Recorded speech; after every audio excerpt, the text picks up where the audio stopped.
Yo, what's up? Welcome to Kinda Funny Games Daily for Monday, April 6th, 2020. I'm one of your hosts, Blessing Adeoye Jr., and joining me is Tim fucking GiBIZ. How you doing, Bless?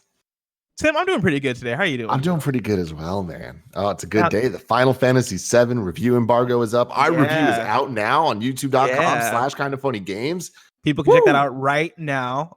We were all glowing on it. We all had great things to say. People should definitely check that out. Tim, at what point this is what's been on my mind for the last couple of days. At what point does Kinda Funny make the decision to just work from home forever? At what point do we realize that this is the better thing to do? Mainly for the reason of after I get done with this podcast, I get to just roll back in my bed and go back and to play sleep. some Final Fantasy. Oh, okay. Or play some Final Fantasy. Yeah. We'll see. I think that decision might be made for us at some point. Fair. Tim, how's your weekend? My weekend was fantastic. It has been filled with a lot of Final Fantasy VII, whether it was playing the remake, talking to you guys about it, which, God, I can't even wait to talk more about it, but also just going back and watching a lot of old videos of different Final Fantasy VII projects and just like hype compilations and stuff. Like watching the ending of like Crisis Core on PSP, watching Advent Children just for the fuck of it. I last night, after the review, I was like, you know what? I guess I got to give this thing a go. Give it another go. And I did. Yeah, it's fantastic. Oh, man. And it's fantastic for what it is. But the thing that impresses me most is I remember when that came out, me and all my friends were just blown away by not only how good it looked, but that it took this thing that we loved and kind of made it look modern. Because we were used to like original polygonal cloud and all this, and seeing him in beautiful HD was like shocking. And this is back when HD was like when 720 was a big deal, you know? And it was just so impressive. But now it doesn't look as good as the remake. Yeah, that's the thing is I've gone back and seen screenshots of Advent Children. I'm like, man, the remake actually looks better than the movie, which is a thing that you would never imagine back in the day. And Tim, I'm very excited to continue to talk about Final Fantasy VII because today's stories include Final Fantasy VII reviews, the mystery of Cooking Mom at Cookstar, and more. Because this is Kinda Funny Games Daily each and every week at 10 a.m. live right here on twitch.tv/kindafunnygames. We run you through the nerdy news you need to know about. If you're watching live, you can correct us when you get stuff wrong by going to kindafunny.com/you're wrong. If you don't want to watch live, you can watch later on youtube.com/kindafunnygames or listen later on podcast services around the globe by searching for Kinda Funny Games Daily. To be a part of the show, head to patreon.com/kindafunnygames where bronze members or above get to write in, and silver members or above get the show ad-free with the exclusive daily post show. And now it's time for some housekeeping. Of course, go to that Gamescast feed, listen to our Final Fantasy VII review. It's me, Imran, Tim, Andy, Greg. We all pretty much we're not even pretty much glowing on it. We all love it. We're all like in love with the game. So go check that out. Listen to us. I forget how long we went in that. I think we went at least like probably like an hour and a half. It's one of those things where when you're talking about a game you love, time flies. Exactly. And to be clear, it's very spoiler free. We're doing a spoiler cast next week on Gamescast. So please write in with your questions, your comments, your thoughts on Final Fantasy VII in a spoiler way for next week's episode. Yeah. Thank you to our Patreon producers, Muhammad, Al Tribesman, and Blackjack. Today we're brought to you by Manscaped, but I'll tell you about that later. For now, let's begin with what is, and forever will be, the Roper Report.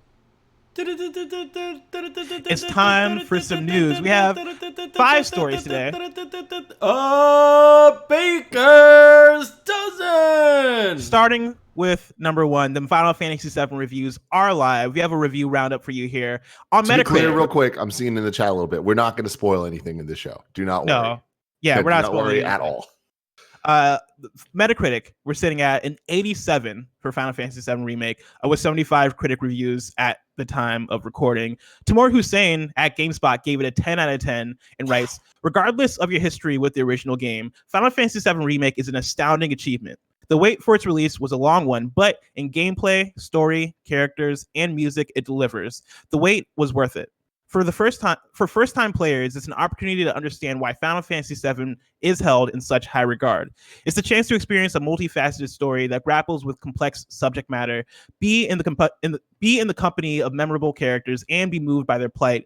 For returning fans, this isn't the Final Fantasy VII your mind remembers. It's the one your heart always knew it to be. Wow, what a line. Tamura Hussein is a poet.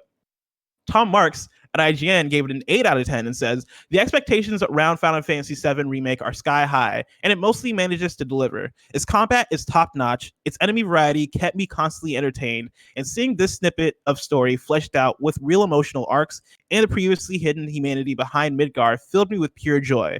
The boring RPG filler and Kingdom Hearts-esque convolution that was inserted in between did stop my ear-to-ear grin from being constant, but never long enough to kill the mood completely. That leaves this remake as one that still delivered on letting me relive part of a classic in stupendous fashion, while also standing as a great RPG all its own.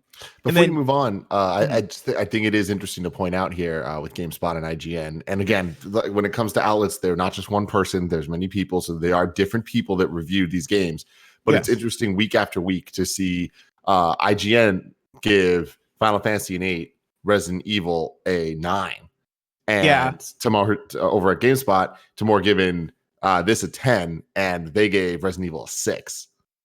Yeah, so that was also a thing I took notice of too. But I do think combining those with our reviews of both of those games, I think that it really is just kind of this is more evident than ever that different people have different opinions, and there's not a right and wrong. And when it comes to games that are, we've hit a point that video games are consistently so good that people can be a bit more critical of good games, and it's not just kind of like, is it the best or is it the worst? There's room for people to think kind of on both sides of that spectrum. Yeah, context definitely comes into play, especially with both of these games. I read multiple reviews of Final Fantasy VII Remake. I read a lot of Tom's review, and for a lot of it, like I was like, oh yeah, I totally understand where Tom's coming from, even though I'm way more glowing on the game. Like I mentioned in the Gamescast and on Twitter that Final Fantasy VII Remake is one of my favorite games I've ever played, which is the thing that I wasn't expecting because I didn't play the original Final Fantasy VII all the way through. I played like an hour or two, but I never really had that connection with Final Fantasy VII the way that Final Fantasy VII fans have. And so coming into this remake, I wasn't expecting to fall in love with the game. I was expecting to enjoy it because it's stylistically, it's my jam. I like JRPGs. I like cyberpunk, that style of sci-fi. And I kind of digged how I always digged how Final Fantasy VII seemed to mix fantasy and cyberpunk and sci-fi in cool, weird ways. And so going into it, I was like, okay, I'm probably gonna like this game, but I'm not expecting it to be like one of my favorite games ever.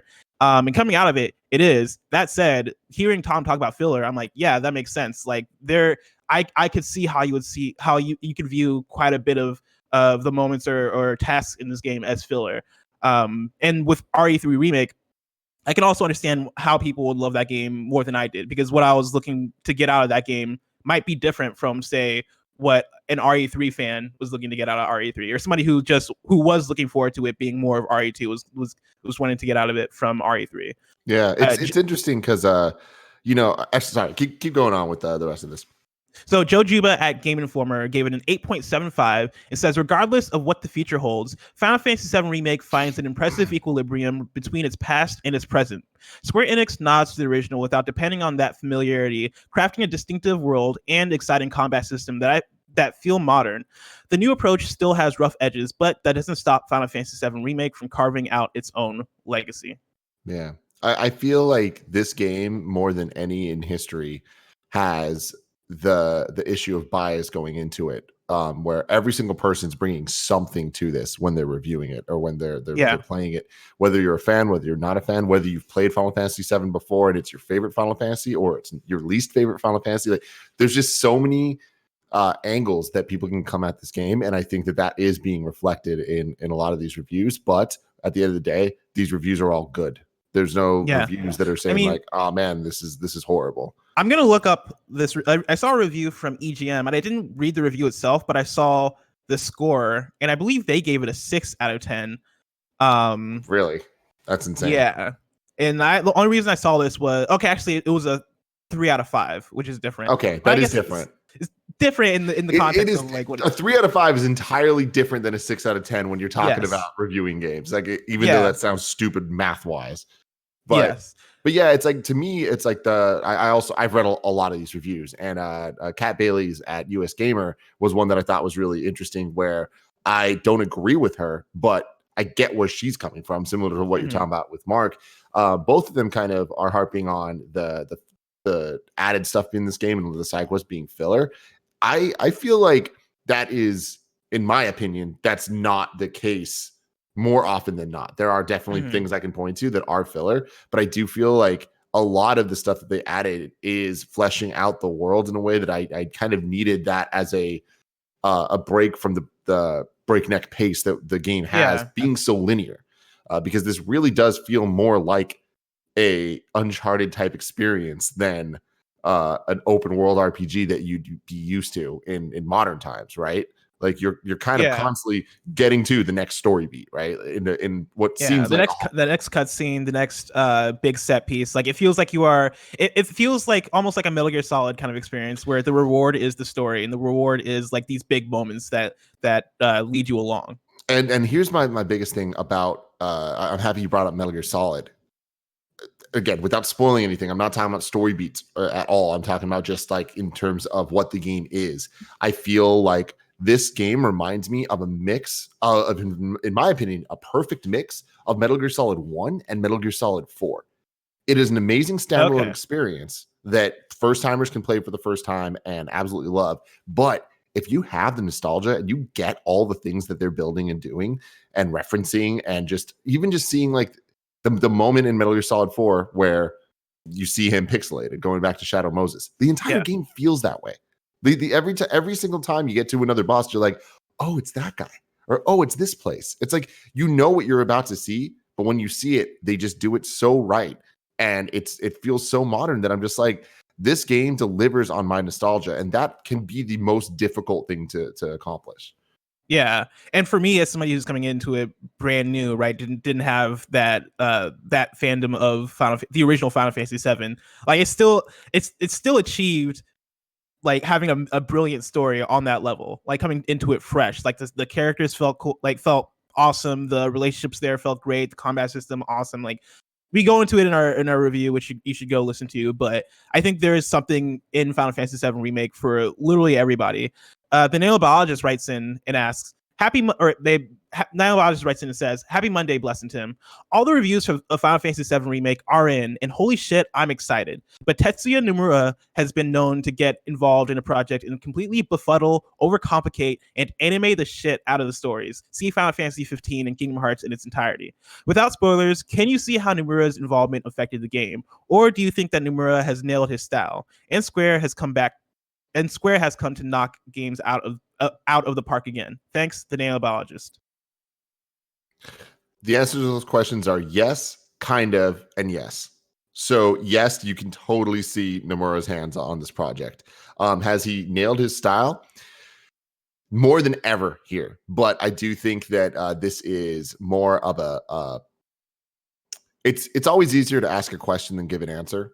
And this feels like he asked an amazing question in his style. Will it be answered? We'll have to wait and see. Because I feel like you talking about Kingdom Hearts and stuff, it's like it's not that it got crazy and convoluted until it kind of kept going. So we need to keep going and to see exactly where that lands. But has Square come to knock games out of the park again? Absolutely. This game is fantastic. This game is something that I would expect from Square from 15 years ago. Yeah, like the late 90s. Yeah. Like this is fantastic. It's up there for me. It might be my favorite Final Fantasy game. Quick Jab writes in. Wait, do you like it more than 11? I fucking hate you, Kevin. I hate you so goddamn much. One of the longest running jokes, and kind of funny, is Nick saying that my favorite Final Fantasy is Final Fantasy 11, a game that I didn't even play.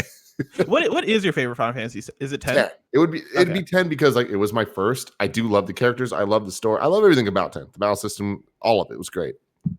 But 7 was always my close number 2, 6 behind that. So I am a bit more biased towards the later ones. They're not later anymore at all. I'm an old ass man. Yeah.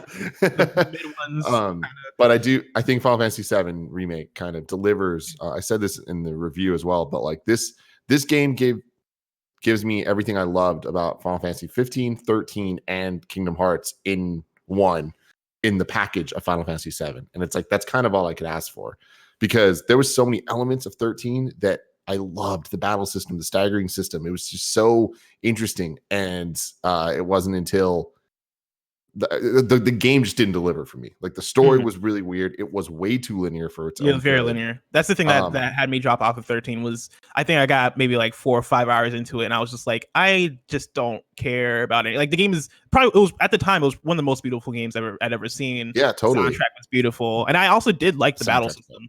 Yeah, battle system was awesome. I just feel like the battle system, even beating the game, it never hit a point where I was like, I'm in the rhythm, I'm feeling this, and I'm being challenged. It kind of just felt like they gave me the tools and I was just doing the thing the entire time. Whereas Final Fantasy VII Remake, I feel about 5 hours into this game, you are in the rhythm, you're in control of all the systems at play in the combat, and they're giving you good reasons to use the knowledge that you have. Yes. Yeah, it doesn't, and I know like the conversation it's kind of about filler when we're talking about like what might be wrong with the game. But for me, in terms of the combat and the gameplay, I don't feel like there's any filler. Like all the material that is there feels useful. I feel like I have so many options at play. I feel like between the abilities, the spells, the items, and all that stuff, I feel like there's so much usefulness there and all of the options that they give me.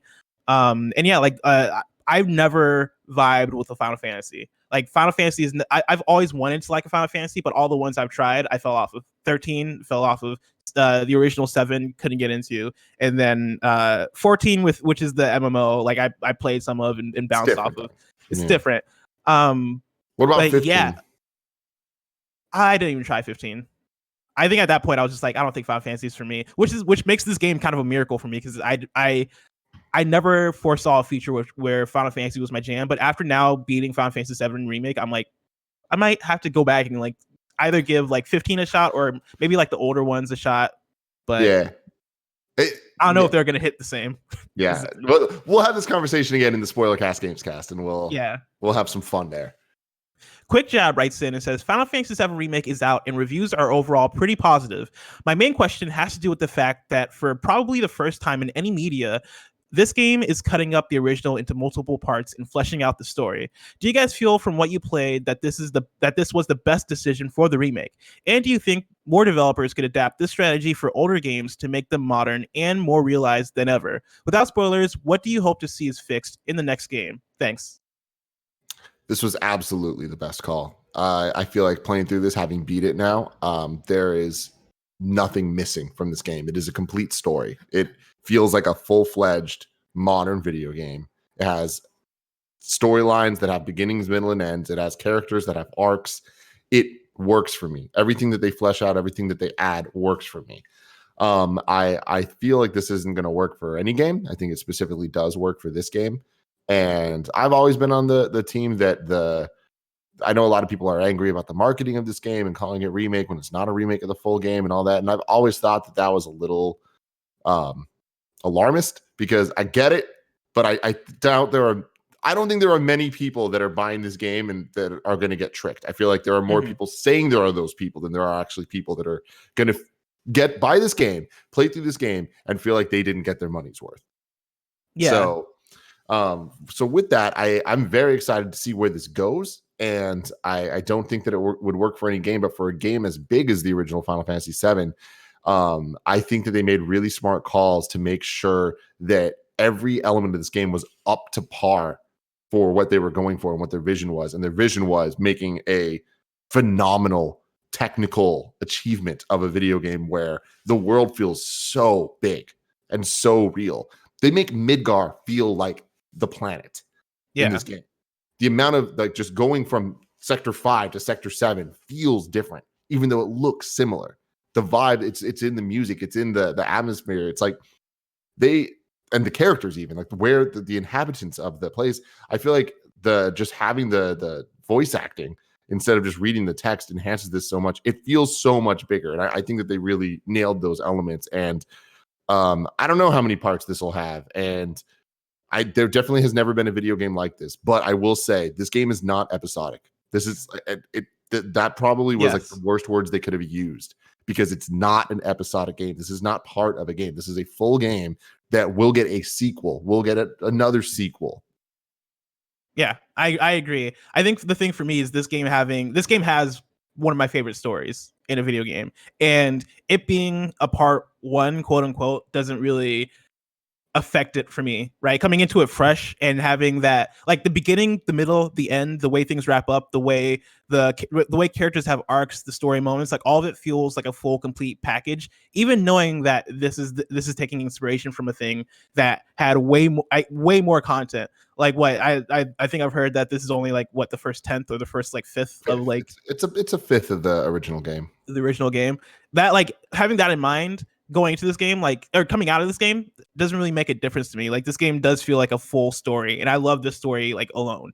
And I'm probably gonna love the sequels if they keep the same level of quality and keep the same level of presentation. But and that's at this point, like, is they did such a good job with reinventing, and reinventing is not even the right word, with just delivering on the Midgar story and enhancing it so much that I have full faith in them for these sequels. I have full faith that they're going to take all the elements from the rest of the game and present them in as fascinating a fashion as they have with this one. They're going to make it work. Story number 2.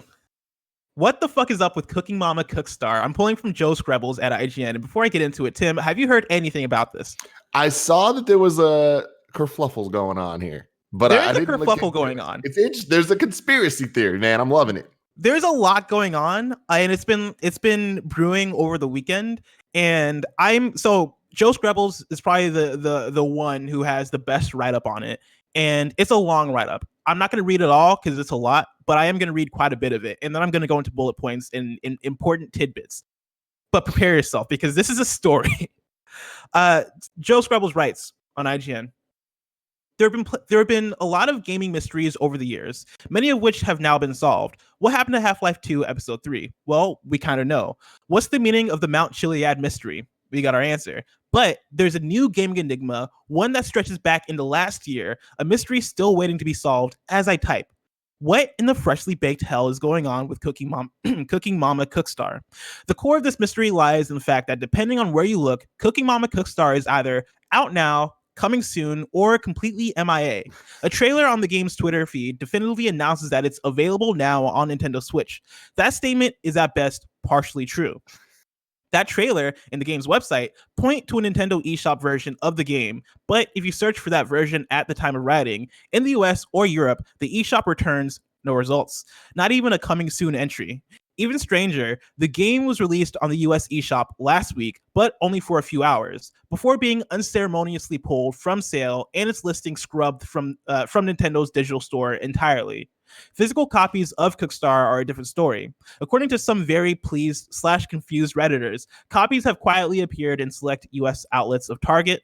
Amazon only lists third-party sellers, at least one of which seems to have been set up solely to sell this new Cooking Mama game, strangely, implying the retail giant has no copies at all.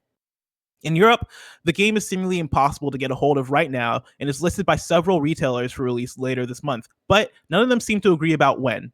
Don't even get me started on the apparent PS4 version of the game, which is listed for sale across the internet, but hasn't outwardly been mentioned by any official source around launch. Cooking Mama Cookstar is, in essence, Schrodinger's video game, seemingly existing and non-existing simultaneously, with neither state particularly easy to prove. And now I've condensed into bullet points, because then Joe kind of goes on and on about some of the details, and there's a lot of details, but condensed, here's what I have. Nobody seems to know who's developing the game. Quote, this from the story. The first real mystery to contend with is who has actually made this game. The sole mention of a creator on Cooking Mama Cookstar's box is Planet Entertainment. Neither Planet Entertainment nor Planet Digital claim to be developers. Both list themselves as publishers. And it gets stranger. Planet doesn't seem to acknowledge its involvement with Cooking Mama Cookstar anywhere other than the game's box and the Cookstar's website. The company Twitter account has been silent since 2019, and there's no mention of the game on the Planet Entertainment's website. In fact, that website actively deleted older posts about the game. What the hell? Yeah. And then here's another bullet point. In August 2019, there was a blog entry on Planet's website, which became notable for announcing that the new Cooking Mama game would be the first game to integrate blockchain technology on major consoles, which led to widespread confusion at the time. That press release discussed adding in-game currencies, online events, and private key enabled balanced DRM. please remember we're talking about a Cooking Mama game. And then just to up the strangeness a bit more, a final paragraph announced that the game would have a vegetarian mode, which for which it won an award from PETA.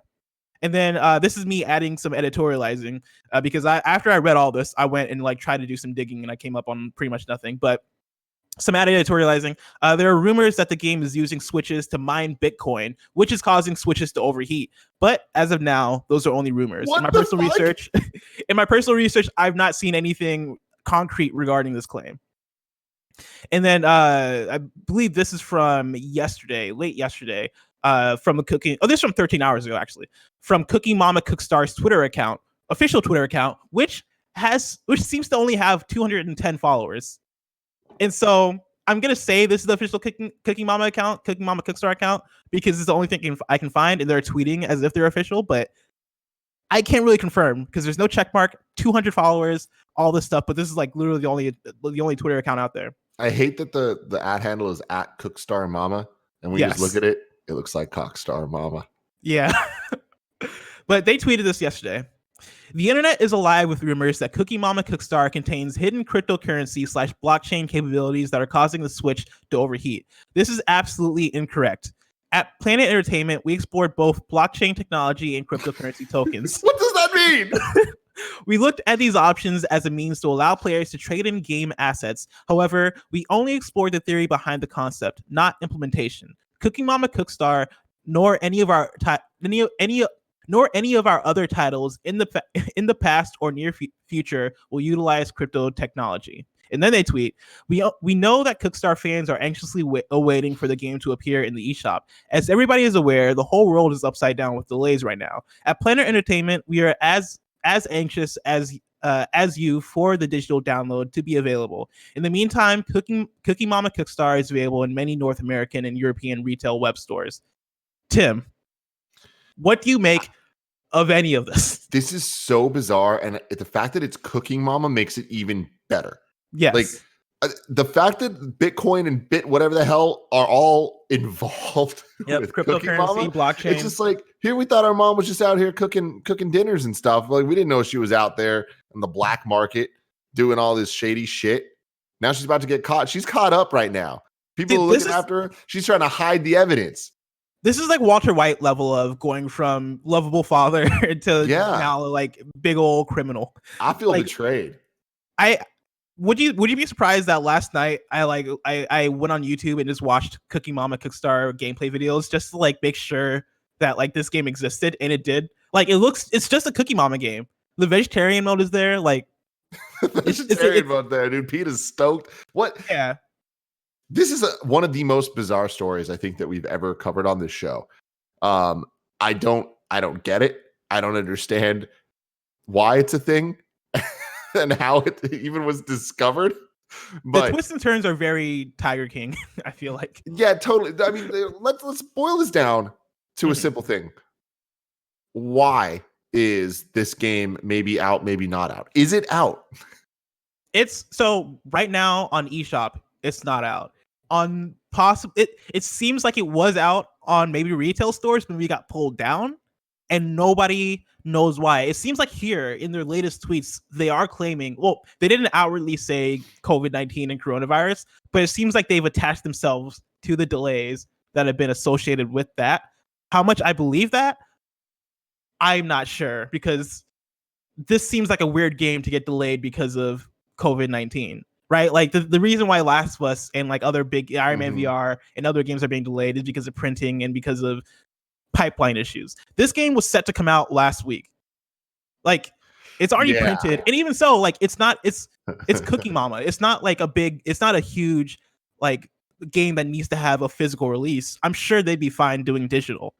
Remember when there was hella drama with Martha Stewart, and that felt like the funniest thing in the world, because it's just like, how is she going down for some shit? This is one of those situations. And so we have no idea what's going on with Cooking Mama. Is it mining cryptocurrency and overheating switches? We don't know. I feel like I haven't seen my brother in a while. He might be hanging out with Cooking Mama. Cool Greg is Cooking Mama Snoop Dogg. Yeah. Yeah. You gotta love it. Number 3. IGN's putting on their own E3. I'm pulling this from Jonathan Dornbush at IGN. IGN is proud to announce our new Summer of Gaming event, a global digital event set to begin this June to bring you the latest news and impressions around upcoming games and the next generation of console hardware. IGN will be collaborating with a number of partners for the Summer of Gaming, including 2K, Square Enix, Sega, Bandai Namco, Amazon, Google Stadia, Twitter, Devolver Digital, THQ Nordic, and more. Expect more details in the coming weeks. The event will include live broadcasts and on-demand programming featuring IGN's editorial coverage of the work of game developers around the world. With E3 2020 canceled, IGN has a suite of programming planned to kick off in early June. It includes publisher presentations with IGN pre- and post-discussions, remote developer interviews, hands-on demos, and preview impressions, gameplay, and news segments recapping the biggest announcements. Quote, with the new generation of gaming consoles kicking off later this year, and gamers eager to learn more about what games they'll be playing on their new hardware, our online event will be a key moment for publishers and developers to connect with the audience worldwide, end quote. Per Schneider, Chief Content and Product Officer at IGN, said in a statement alongside the announcement. Tim, you're an IGN baby. I am, man. You were birthed and born from IGN. I cannot help but be super proud of them for this, and simultaneously very excited for this. I think that it is a amazing moment, and I think that they're going to knock it out of the park.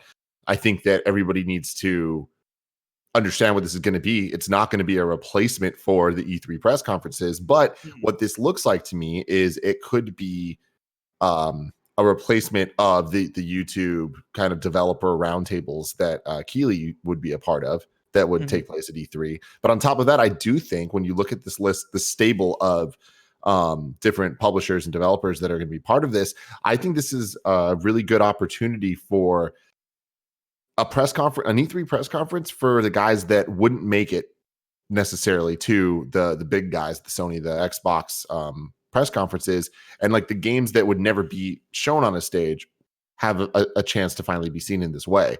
Like Square normally, or at least the last couple of years, has done some type of press conference, some type of show. They haven't announced one for this year. They haven't, confirmed anything. I have a feeling with this is where they're going to show their stuff, if not the bigger stuff being at a Microsoft or a State of Play or something like that.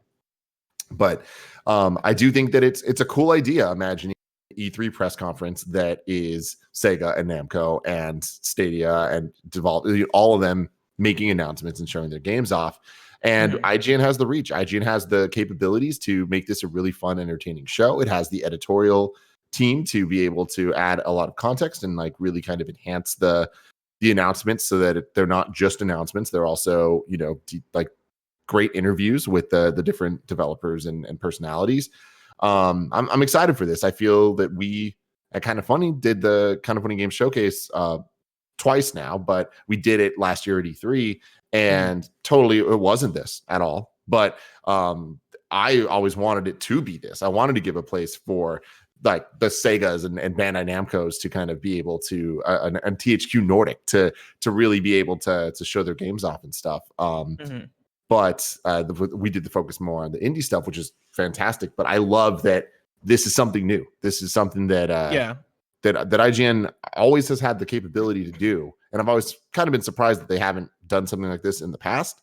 But given all the times and stuff, I'm impressed that they're stepping up. I'm stoked to see what this turns into, and I think that we're going to get some cool stuff from it. Yeah, I think this is a brilliant move, and you mentioned it being something new, and I think, I don't see this as necessarily a thing that is replacing E3, but I think in the sense that it is something new, and it is something that feels more current and modern with where we're at in terms of game reveals and where we're at in terms of streaming and internet, and not necessarily having to have a physical presence in order to make a splash. Like, I think this might be even more future looking than what E3 has to offer as of this point, right? Like, with people kind of being, I don't want to say people are tired of E3, but E3 has kind of been slowly becoming more and more irrelevant. And with E3 being completely absent this year, like, this does seem like a chance for something new to arise. And it seems like IGN has kind of seen that. Like, I can very well see this like replacing E3 in the sense that this like in the sense that,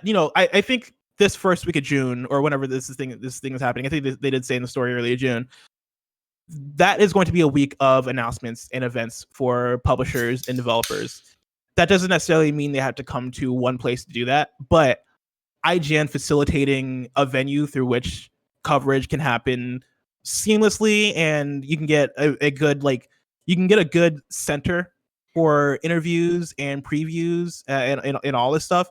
I think it's going to help out in terms of making that week still something worth showing up to, and then also taking a lot of that mind share away from E3 and pouring it into IGN. Nothing will ever replace E3. What E3 was is dead, and I don't think will ever return. I think that what can be replaced is the medium in which games are announced and talked about. And I think that we are moving towards a future. We've been moving towards a future that focuses more on digital events or self-contained and owned live press conferences wherever and whenever those people want to do it. I can imagine a world in 2022, 2023, where probably earlier, actually, I love 2022, where we're past this Corona stuff and everything's, the gears are moving. We're back to normal as much as possible. And E3 isn't, that week doesn't matter anymore, because the big moments are the quarterly Nintendo Directs, quarterly state of plays. I think that Microsoft is going to up its Xbox, I forget what they call them now, but the show that they do. Inside Xbox. That's what it is. Inside Xbox. Okay. I feel like they're going to tighten that up, and once we get into next gen, make it a bit more like a state of play or Nintendo Direct. We'll get those throughout the year. Then we'll have the tent poles being Game Awards with Jeff Keighley's Gamescom coverage. And then if IGN knocks this out of the park or starts to build something, I can see this Summer of Gaming being another big moment for a lot of the guys that aren't necessarily going to have, Nintendo Direct numbers or state of play numbers. Yeah. And it's like, that sounds like an exciting kind of, press release timeline. Yeah, and I'm of the place right now where I think things are just going to get more and more weird. Like, I think that is what you're talking about is the future, but I don't see it being as kind of clean as far as everybody having their own direct kind of thing. Like, I think Inside Xbox is probably going to continue to be what it is, even though I think for us it's underwhelming. But I think for Microsoft, what it does, it works for what they're trying to get accomplished. Right? It's for them, it's game updates and it's stuff that you would see, let's say, PlayStation posts on the PS blog. That's the type of stuff you're getting up from Inside Xbox. And then XO19 or XO20, or let's say it's happening this year, next year, right? XO20, XO21 will be that, like, their big kind of culmination, like their Nintendo Direct but bigger, right? Yeah. And live. But yeah, like, I love that. Like, I love where we're going, where companies feel more comfortable to announce things on their own, as far instead of having to wait for a big E3 press conference or wait for a big week to get everything out there. Like, I like being able to pace things out and allow everybody to have their own moment. I think that's more entertaining for us. And I think it's just a better strategy just to have your own moment instead of sharing a week with every single other game that's being announced. Yeah. I mean, again, like I said, E3 will never be replaced. There's a magic to E3. I will always be very near and dear to my heart for the years of joy that it brought me, and the thousands of hours of speculation and hype and all of that. And it's unfortunate that is no longer going to be something that I can partake in, but I also don't need to blow into a cartridge anymore. Things change. Yeah. And with that comes a lot of other great things, and a lot of there's pros and cons to it all. Right. So we have firmware updates now, and that sucks, but we also have instant access to downloading games pretty much whenever we want. So things change. It's going to be okay. Things change. Speaking of E3, story number 4, E3 has been announced for 2021. I'm pulling this from Rebekah Valentine at gamesindustry.biz. The ESA has announced the dates for its next E3 conference, June 15th to 17th, 2021. The news was shared with partners this evening, with the ESA saying it would hold a reimagined event next year. E3 2020 was canceled as of last month due to COVID-19, with the ESA saying At the time, it was, quote, exploring options with our members to coordinate an online experience to showcase industry announcements and news in June 2020, end quote. However, there's currently no update as to whether or not the ESA is still planning a digital event in 2020. And that's the interesting thing for me is now that we have this IGN news that they're doing their Summer of Gaming thing, does E3 even do an online event this year, or have they lost that ground already? I think they lost the ground, and whether or not I feel like if they were to have done something, if they end up doing something in June, it's going to be sponsor related, where they have obligations that they need to commit, so they need to do a X amount of hour live stream or whatever it is, and we'll see something happen, and it will not be substance, and it will not be anything that's going to affect the gaming industry as a whole. Yeah. And then last story, number 5, Apex is adding duos for good. This is from EA's website. They write, starting on April 7th, duos will be added to the game alongside trios, as well as a permanent map rotation that gives players the ability to play duos or trios on Kings Canyon and World's Edge. And for more clarification, I'm talking about Apex Legends. I know there are multiple games with Apex in the name, but when I say Apex, I mean Apex Legends. And then to continue, in addition to duos in Kings Canyon coming April 7th, we also have a brand new limited time event, the Old Ways Lore event, which features a new town makeover, Bloodhound's Trials, exclusive event prize track, and then direct purchase shop, new event limited cosmetics, and return of legendary hunt skins. And so if you're a fan of Apex Legends, hooray, we got duos. Hooray. It's awesome. Yeah, and Kings Canyon, which I'm very excited about because I love Kings Canyon. But Tim, that all happens April 7th. And April 7th is so far away. Yes. But if I wanted to know what's coming out to Mom and Grop shops today, where would I look? The official list of upcoming software across each and every platform as listed by, that's right, the Kind of Funny Games Daily Show host each and every weekday. Yeah. Yeah. Thanks, Evan. Out today, we got The Last Turret on PC, Skin and Bones on PC, Ufflegrim on PC, and then you Lone nailed Castle that. Bless. On PC. I just looked at that combination of letters and I was like, oh fuck! And you just ran with Ufflegrim, Ufflegrim, which you nailed it. It's not that difficult when you actually just phonetically go through it. But looking at that, that's a combination of letters in an order I have never seen them. Yeah, no, legit. I had to like stop for a second and be like, all right, there's only one way this could possibly be announced. Unless it's Ufflegrim. I guess there are other ways you can say it, but Ufflegrim is what I'm going with. And then new dates for you. Saints Row the Third Remastered has been announced and is coming to Xbox One, PS4, and PC on May 22nd. And I saw some gameplay of it, and it looks great. Like it looks they really remastered that thing. Oh yeah, it looks a lot better than it originally did, and it didn't look bad originally. But I'm not a Saints Row guy. I've never played them. I'm sure I'd enjoy them. They sound fun based on what people have said. But I'm so out of it. I just know it's a franchise that's happened a lot and people enjoy. But you reading this, Saints Row the Third Remastered's been announced and coming out. I'm like, is that not already a thing? Is that not already released 10 times already? Saints Row 4 came out early in the generation, was remastered. And we also got Gat Out of Hell. Yeah, Gat Out of Hell, which was like the standalone expansion from Saints Row 4. But Saints Row the Third is actually like a pretty beloved. I'm not gonna say. I feel like all the Saints Rows are individually beloved for different reasons, except for Saints Row 1. I never hear anybody talk about Saints Row 1. But Saints Row the third game in the series, was the one that kind of went for it in terms of like its goofy nature and goofy aesthetic, and the voice totally changed from Saints Row 2. Saints Row 2 was like, hey, let's make San Andreas clone, a Grand Theft Auto clone, and run with that. Saints Row the Third was the one where they're like, you know what, man, let's have you jumping out of a plane to Power by Kanye West onto a whatchamacallit. What are those when people have like balconies but not balconies? They're like roofs, but they have like a deck. No, it's like say you have like a party space on your roof. You know what I'm talking about? I forget the word for it, but you're diving onto somebody's a roof on the building with like a party going on there. It's great. It's a fun time. It's a fun time, Tim. People should check out Saints Row 3 if they haven't already, especially if you like those types of games. Motherfuckers in the chat saying a veranda. Is it a terrace? Were you guys thinking terrace? Terrace sounds good. Terrace sounds like it fits that sentence. I feel like you're talking about what's the word I'm thinking of? Hotel, right?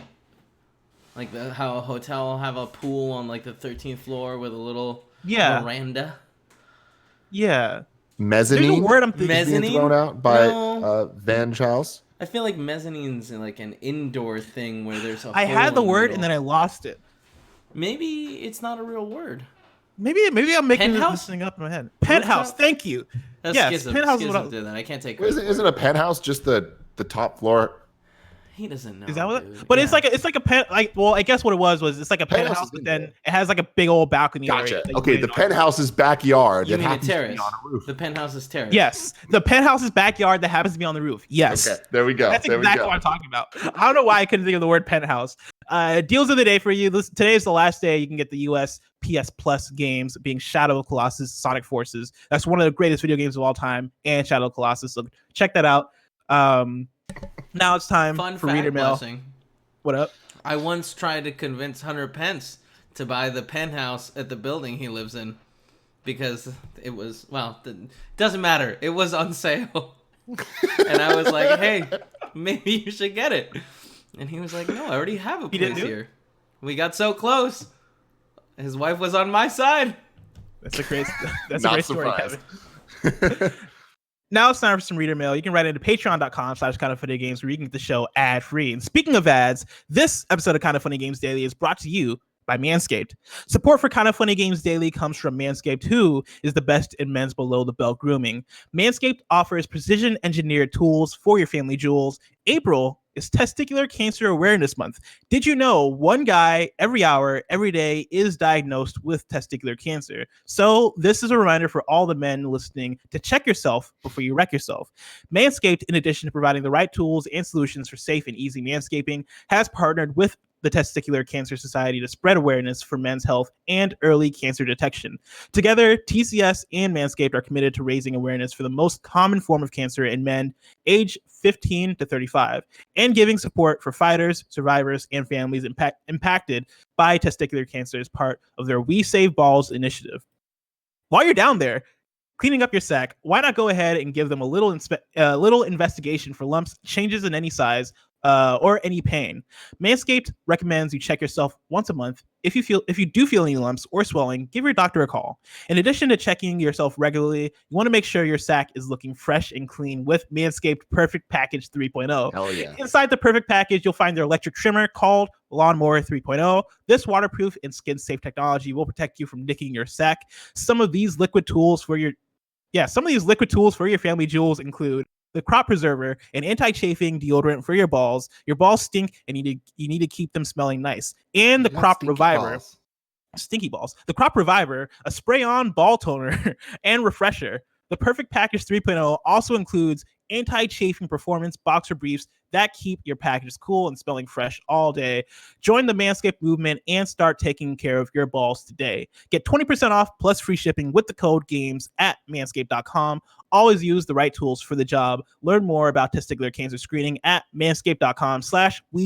manscaped.com/we-save-balls and share their educational videos to help save lives and balls. You can also get 20% off plus free shipping with the code GAMES at manscaped.com. That's 20% off at manscaped.com with the promo code GAMES. Your balls will thank you. Ignacio Rojas writes in to patreon.com/kindoffunnygames, just like you can, and says, "What's up, Blim?" Blim. It's Blessing and Tim put together. It's Blim. All right. I hate it. I hate it wanna too, make that- Kevin. Yeah, I don't love it. That's awful. I might. Here's And the it's thing. not My that name is it's a hard Ignacio name. providing this. It's just that it's No. bad, you know? People have been trying it since I got hired. People have been trying to combine my name with other names, and Yeah, people it's do just that. not working. Yeah, I mean, your name, people do it. It's just because your name is not so My much name a is a weird name one. as you know. It's a word. noun. Yeah. Yeah, Is it a it's noun? Is that difficult. I'm not good at Blessing? English. Blessing is like a blessing. Yeah, Is it Blessing can- It's not a verb. It's not something you do. to verb. bless. Hey, You don't- bless. I blessed him. To bless is a verb, Jesus fuck. but blessing is like a singular noun. Oh, But yeah, English it's- majors, let me know. Somebody in the Reddit, make a thread, and maybe we'll vote on people who can provide the best like couple names between me and other hosts, because I'm not really seeing any people said Gressing for me and Greg, and it's like, Ew. come on. Yeah, right. That sounds gross. Like Gressing. Come on, son. Nasty. Yeah, I don't I'm like not- it. I'm not rocking I with don't Gressing. it. No. that's not Dressing is something- I something don't that you do that you get arrested for if they catch you doing it. with Cookie Mama. I bet Cookie Mama's gressing. Oh, Cooking Mama is definitely aggressing. People in the chat saying Bleg, which is awful. No, Bleg sounds like a Ratchet and Clank character. Also, it Demo- is a verb and a Demo noun. Says Tim and Blessing is Ting, and that just sounds racist. I don't know why, but I don't like it. Ting is like a British slang. It's like Is it? a video game ting. You know, like it's a rap ting. Is it a mispronunciation of thing? Yeah, Yeah. people who listen to British grime rap know That's what I'm tight. talking about. Yeah, I do know what you're talking about. Yeah. Ignacio Rojas says, how's it going? How's it going? With the recent rumors that Nintendo is remaking most of the 3D Mario games, what does this mean for the retro console catalog on the Switch? It doesn't feel like Nintendo has supported the services much lately, and with the company remaking some of the heavy hitters, could this be a sign of them not caring about the classic console services that much? I mean, compare how much effort they put into the virtual console for Wii to what they've done to Switch. Do you think we'll ever get N64 or GameCube games on Switch? Anyways, as always, keep being awesome. I do think we'll get them. I don't think that these remasters really have any sway on that at all, or whatever these end up being. It hurts me that Nintendo has done what it has with their virtual console lineup this time. I love the NES Online and SNES Online. I love the way they're presented. I love how easy it is to jump into the games, how quick it all works, and the libraries are fantastic. However, there are some blatant omissions that I am bothered by. Like, and I feel like this is just kind of one of those weird, like you just want what you can't have type situations. But For sure. the amount of times I've opened up the SNES app and I'm like, I want to play Donkey Kong Country 2, and it's just not there. It's not there. Earthbound is not there, which But is it's very like, unfortunate. but I'm like, do I really like? I could just play Mario World. I could just play Yoshi's Island. I could just play Final Fantasy, or I guess Final Fantasy's not there, but like a Link to the Past or whatever, Super Metroid. Like there are so many games there that I'm not playing that I wonder if they weren't there, if I'd have that same feeling I'm having now about Donkey Kong. You know, it's like, do I really? Sure. But I do really want to play Donkey Kong Country 2 again. No, that's my thing. Is like I would love to play Earthbound again. And granted, if I play it again, I'll probably get to on it and then like get to the fight behind the arcade and be like, okay, this is frustrating, and then put it away like I always do. Like always. But like, yeah. But like, I don't know. It seems to me that the virtual console on Wii U was probably just a way better solution than what they're doing now. Like right now, I don't feel like I'm satisfied by their approach to their backwards compatible, quote unquote, or I guess their legacy titles is probably how I should put it. See, I don't know, man. Like being a Nintendo enthusiast to a fanboy level, like I am over the 30 years that I've been on this planet, I feel like this is the better way. Like not owning it and all that stuff is, yeah, sure. Like there's many problems there. We understand that. We know that. But you pay dollars a year for this service that you have access to all these games. That's way better than having to pay $5, $10, $15 a game for the exact same experience that we were getting on the Wii U and the Wii. There were more games that were offered there, and that's the only reason that like I feel like that does get any type of thumbs up. Because really they're just ROMs, and it's like we know how to get ROMs if we need to get ROMs. So having access to these things isn't the actual problem. It is more just the ease of it and having it on a console and not having to rebuy it over and over and over. Like that was bullshit. The Wii's virtual console lineup was fantastic, and they neutered it on the Wii U. And guess what? We all bought the damn games again. You know, like I feel I'm the type of person that does go back and play old games a lot, especially Nintendo games. Like I love that. And if video games stopped happening for the rest of time, I'd hate it, but I'd still have all those things to go back to and I'd be fine. Like I would survive, you know? I just feel like the one thing that sucks is it makes them feel more disposable. Having the individual kind of like slots on the, your little, whatever the hell, cross media bar or whatever the Switch has, like makes it feel a bit more like, oh, this matters. So it's like when you just have to go into the app and it's just a bunch of games, it feels like Netflix. It feels like, oh, it's all here. None of it matters. Like I feel less incentivized to play through and complete it, you know, like to have that, like we talked so long going into the Switch's launch of will Nintendo have a trophy system, an achievement system? And I really wish that they did, because games, or at least had it more games, more of Nintendo games having some type of in-system achievement like Smash Brothers does, having the spirits, having these challenges. Like I want to play those games that way. And that's why I hope that when these ports come out of these Mario games, like I want to be incentivized to get 120 stars, 120 shines, like all of that. And I don't know if they're ever going to actually do that. Yeah, that's the bummer thing for me, and I don't know what it is for them that they don't see it worth doing. Because if there was some kind of achievement system for going back and playing old Nintendo games, like I would love to get achievements for Mario 64 or Earthbound or Donkey Kong Country, or like DK 64. I like that mixed with the fact that Wii and Wii U had just way more of an enormous library for the legacy games compared to what we have now. Just strikes me as strange, especially because for us it feels like there's no reason. For us, it feels like, yeah, they're just holding this stuff just to hold it back, and maybe it's a thing where they want to trickle it out and have games that they can give us over the years. But even now, like that felt like it held more weight when they originally released the NES games, and they were dropping 2 NES games a month or however many it was. Mm-hmm. Now when it's a drought, it's now that it's a drought, and like they're not dropping. Just got dropped randomly. Yeah, like it feels like at this point there's just no reason to it, and like there's not really much for us looking forward. Like there's not been the promise of, hey, yeah, you'll get N64 games, or hey, you'll get Game Boy games or GameCube games or Wii games. Like they're not really making those promises, and so right now it just feels like a worse system to me. Yeah, I mean it's weird because like you look at it and it did take the Wii forever to get to a point of the virtual console being good and having the large library. It's like we can only look back on it and be like, wow, they have all this stuff and we don't now. True. Because that took years, and Wii was even worse. Like the Wii U launched and it didn't have Mario 3. It fucking didn't have Mario 3. Like, how is that possible? At least this got the majority of the classics out the way on NES and SNES. Like, we are talking about a handful of titles on the Super Nintendo that are missing, right? Yeah. We hope they will be added soon. And you're right in saying that, like, from our side, it is looking at it like, but why aren't they there now? Like, yeah, like what's the holdup? Yeah. So I don't know. It seems like there's a pattern that every September Nintendo kind of announces new Switch Online incentives. So maybe we'll have to wait till then. GameJumperX writes in to patreon.com/kindoffunnygames, just like you can, and says, Google is giving away 3 months of Pro for all YouTube Premium users.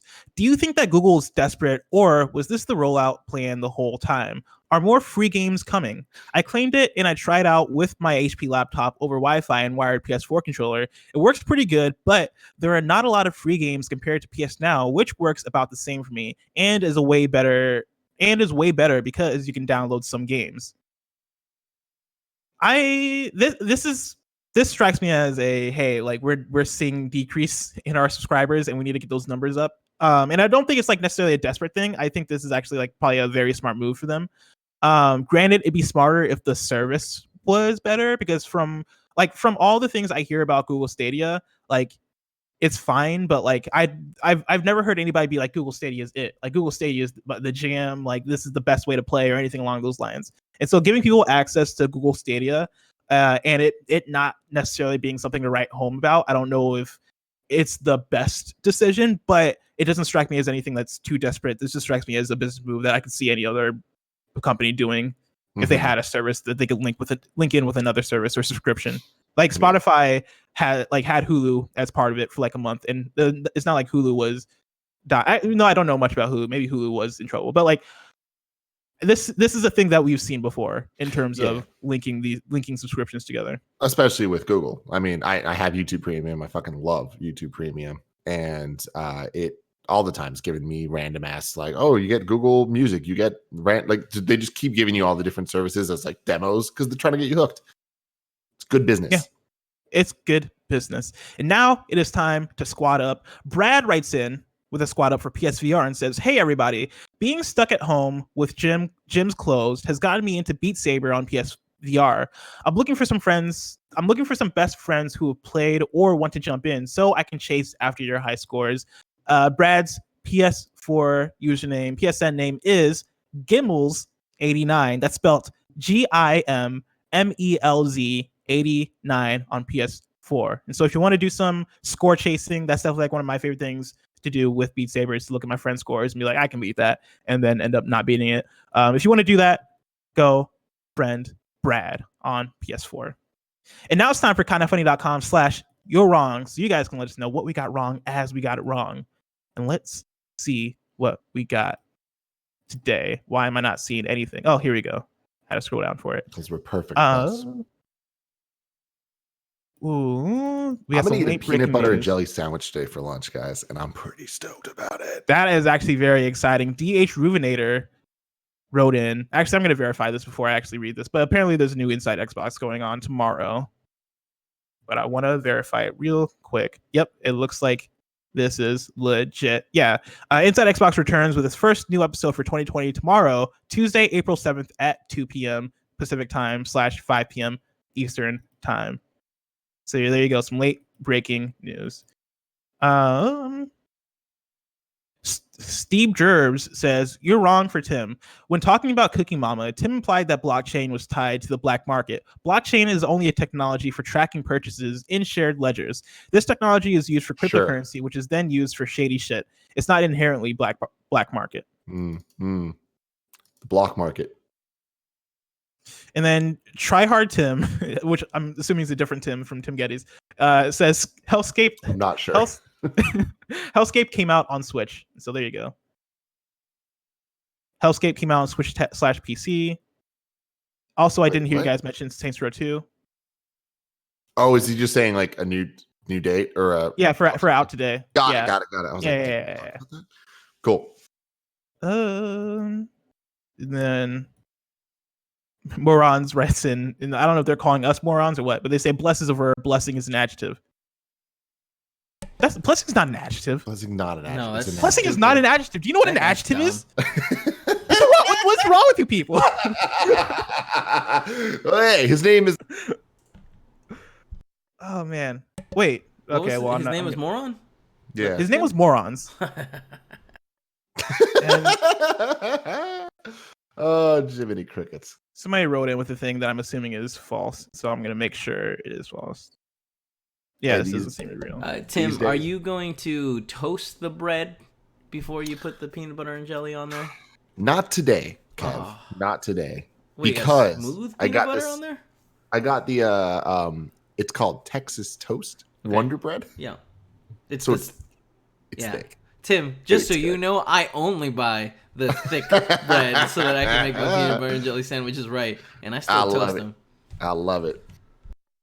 This week's hosts are tomorrow is Blessing and Imran. That's me and Imran. Wednesday is Greg and Gary. Thursday, Greg and me, and then Friday it's Greg and me. Of course, this has been Kinda Funny Games Daily each and every weekday at 10 a.m. live right here on twitch.tv/KindaFunnyGames. We run you through the nerdy news you need to know about. We have a Patreon post show for those that are subbed at the silver level of patreon.com/KindaFunnyGames. Me and Tim are going to talk about the best 2D platformers in that post show. Are we doing the list again? For that. We're doing the list again. And so if you like the previous one, if you like the previous post show, you're going to enjoy this one. Stick around for that. Otherwise, until next time, Game Daily. Mm-hmm. Then, is it this way? No, I'm doing it right. Wait. Yeah, there you go.